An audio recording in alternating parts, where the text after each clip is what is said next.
Joining me now, Bruce Bartlett, former senior policy analyst in the Reagan White House, former deputy assistant secretary for economic policy in the George H.W.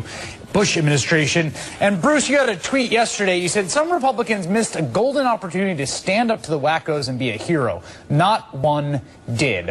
What is your takeaway about what this episode says about the so-called moderates or establishment or sensible members of the Republican caucus? Well, I can only conclude that there are no moderate Republicans. None. Zero. Peter King, I mean, if that's the best we got, then he's not very moderate.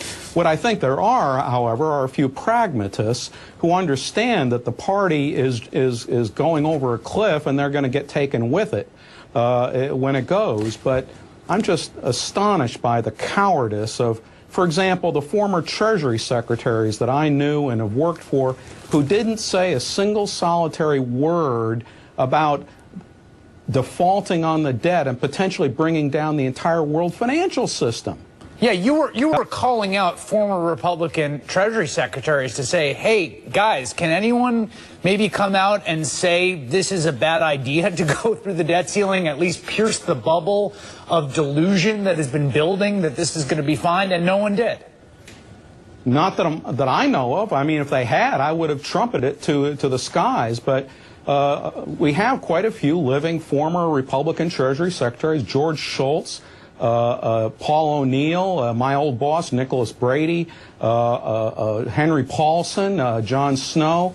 Not one said that their party was crazy, stupid, insane. I'm the only one who was around saying that. Bruce, you're in this position that I think is fairly novel. There's a small amount of people in this position. You're kind of an apostate from the conservative movement, the Republican Party. I think you still consider yourself a conservative. What it seems to me is that there's basically no place for people like you to stay within the conservative movement. What happens is occasionally someone will kind of come out and say, hey, guys, what is going on here? This party is off the rails. We're headed in a bad direction. We're not very popular. We're doing destructive things. We're denying just basic science or empirical facts about the economy. And what happens is you get excommunicated as opposed to having any kind of institutional place to reform the party and change it.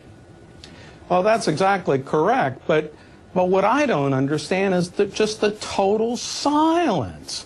I mean, anybody can start a Twitter account, you know. I mean, I'm sure if Colin Powell called up ABC or your network and said, I got some things to say, you'd give him all the time he wants. Right. I don't understand why they're so afraid to speak out and say that their party has been hijacked by crazy people, stupid people. Why is that? I mean, this goes back to these so-called moderates, the people that were saying let's have a clean CR. They could have voted with Peter King on the rule and spared all of us this.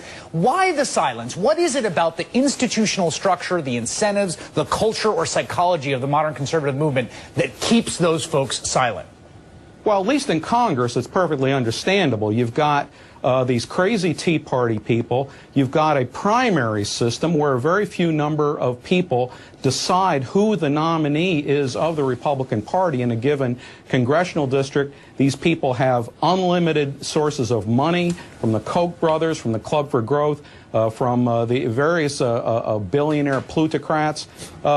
We've seen people like Sharon Angle and Christine O'Donnell and Richard Murdoch and Todd Aiken and other complete and total crackpots who have gotten the Republican nomination for the Senate.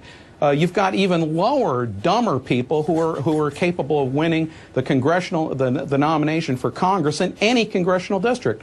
But why are ex-members of Congress, why are ex-administration officials, why are people who have no races to run for, why are they afraid? I don't know. I want to know. Please tell me.